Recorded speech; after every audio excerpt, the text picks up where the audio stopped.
Plus two D class बेटा हमने first lesson शुरू करा हुआ है पार्ट ए का। ये लेसन बेटा देखिए, इसका आज हमारा क्वेश्चन है सामूहिक उत्तरदायित्व से क्या अभिप्राय है। Question, what is the meaning of collective responsibility.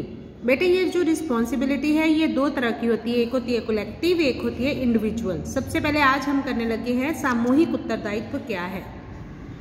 इसका अर्थ होता है बेटा कि सारी मंत्री परिषद जो है वो एक टीम के रूप में काम करती है। यदि किसी एक मंत्री के खिलाफ अविश्वास प्रस्ताव पास हो जाए तो सारे मंत्री परिषद को त्याग पत्र देना पड़ता है। मतलब अगर किसी एक मंत्री से गलती हो जाए ना बेटे तो उसके लिए पूरा मंत्रिमंडल रिस्पॉन्सिबल होता है। मतलब वो अकेला मंत्री अपने रिजाइन नहीं देगा, उसके साथ पूरा मंत्रिमंडल जो होगा वो रिजाइन देगा। इसके अलावा बच्चे अगर प्रधानमंत्री का त्याग पत्र दे, प्रधानमंत्री को रिजाइन देना पड़े या उसकी डेथ हो जाए या फिर उसको पद से हटाना पड़े तो केवल प्रधानमंत्री नहीं जाता, उसका सारा मंत्रिपरिषद खुद ही भंग हो जाता है। मतलब प्रधानमंत्री के साथ उसके पूरे मंत्री भी रिजाइन देते हैं या चले जाते हैं। तो ये है कलेक्टिव रिस्पॉन्सिबिलिटी। इसका मतलब होता है कि मंत्री इकट्ठे ही डूबते हैं और इकट्ठे ही तैरते हैं। देखो ना, पहले सारे मंत्री एक मतलब ये सारे जो मंत्री हैं वो एक ही पॉलिटिकल पार्टी के होते हैं। फिर एक ही पॉलिटिकल पार्टी के होने के कारण बेटा उनके राजनीतिक विचार भी एक जैसे होते हैं। और जब एक मंत्री के खिलाफ कोई प्रस्ताव पास हो जाए, चाहे निंदा प्रस्ताव या अविश्वास प्रस्ताव या उसकी वेतन कटौती का प्रस्ताव पास हो जाए तो उसका सारे जो है मंत्रिमंडल वो त्याग पत्र देते हैं, केवल वही मंत्री नहीं जाता। तो ये क्या है बेटा, कलेक्टिव रिस्पॉन्सिबिलिटी क्या है। नेक्स्ट हमारा क्वेश्चन है बेटे, व्यक्तिगत उत्तरदायित्व का क्या अर्थ है।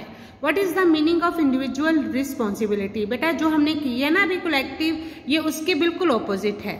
इसका अर्थ होता है कि हर मंत्री जो है अपने अधीन आने वाले जो भी विभाग है, जो डिपार्टमेंट है, उसके अच्छे या बुरे प्रबंध के लिए रिस्पॉन्सिबल होता है।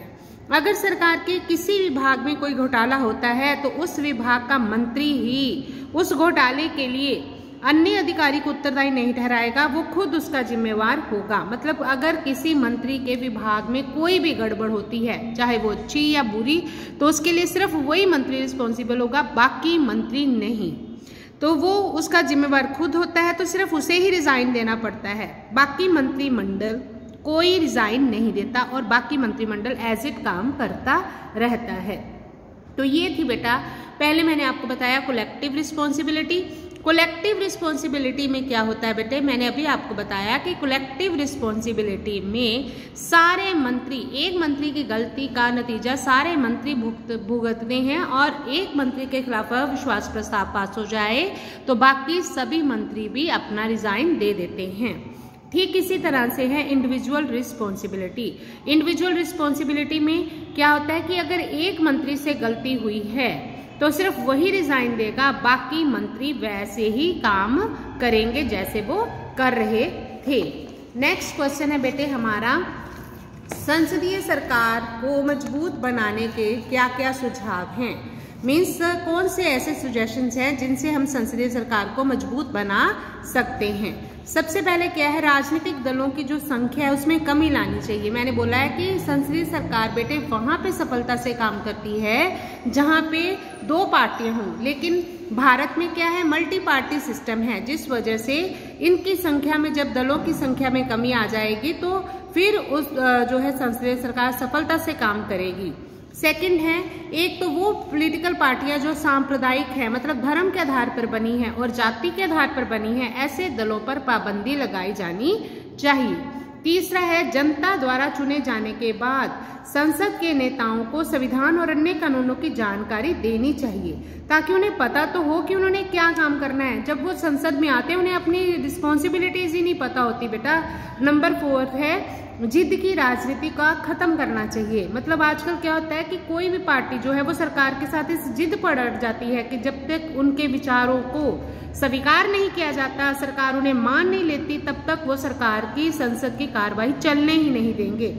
और इस तरह फिर कई दिनों तक संसद कोई काम नहीं कर सकती और उसके कई काम करने के जो दिन हैं वो इसी तरह से वेस्ट हो जाते हैं। तो ये सारे सुजेशंस हैं कि किस तरह से हम पार्लियामेंट्री गवर्नमेंट को स्ट्रॉन्ग बना सकते हैं। बेटे आज आपका संसदीय सरकार वाला लेसन खत्म हो गया है। ओके बेटा।